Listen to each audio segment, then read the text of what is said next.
It's important to trust your gut. If you don't feel like the listing agent is presenting your offer, you're probably right. You've been in many situations previously where you didn't feel that. Why are you feeling it now? There's something there. Welcome to the Loan Daddy Podcast, episode 8. My name is Scott Nadler. Have you ever had that inkling, if you're a buyer's agent, where you're submitting an offer and you're unsure if the listing agent is presenting your offer to their seller? Has anyone ever come across a situation like that? Because I came across a post recently on Reddit where an agent was dealing with this exact issue. And I'm gonna read this post here. After I read it, I spoke to some of the top agents in my inner circle to get their opinion about how they would handle a situation like this. And I'm gonna share that with you.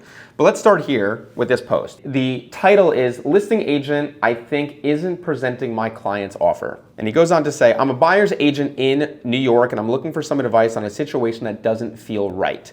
My client submitted an offer on a property with very strong terms, including a purchase price slightly above asking.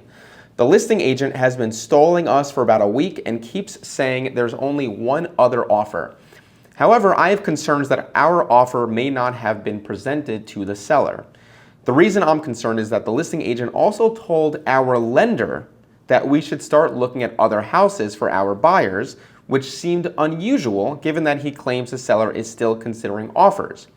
I'm worried he may be trying to represent the other buyer as a dual agent and collect both sides of the commission. I obviously don't have proof that our offer wasn't presented, but the communication and delays have raised some red flags. For agents familiar with New York real estate, what would you do in this situation? Is there any way to verify that an offer was actually presented to the seller? Would it be appropriate to contact the broker directly or request written confirmation that the offer was submitted? I love this post. I think it's a probably more of a common problem that isn't talked about enough that a lot of agents deal with, which is why I contacted, again, agents in my inner circle to see how they would handle this, and I want to share that with you here. I would advise asking for a confirmation, an email confirmation that the seller received the email. Like I would ask for some kind of confirmation that the seller received the offer, or I would actually look up the seller on Acris and then try to contact the seller directly and just say, I just want to confirm that you've received my offer. So you would go around the listing agent? If I knew for a fact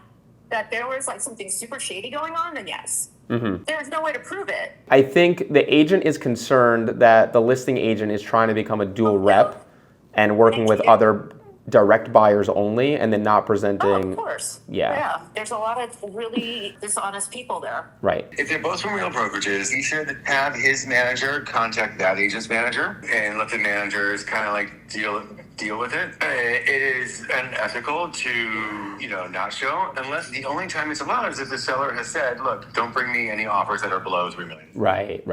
Like I have sellers that I've worked with, they're like, don't even bother. Yeah. You can tell them no on my behalf. But that's your best option because the managers are more likely to be honest about it than the other side. All right, so I love these answers. Again, these are experienced agents who have worked with a lot of buyers and a lot of sellers. My takeaway from both of their answers separately, and they were both very different, is they're trusting their gut, right? Again, they've dealt with a lot of people. They have a good instinct. I think people in sales and in real estate specifically, it's important to trust your gut. If you don't feel like the listing agent is presenting your offer, you're probably right. You've been in many situations previously where you didn't feel that. Why are you feeling it now? There's something there. The first answer was, let's get something in writing. Let's get some confirmation that our offer was presented.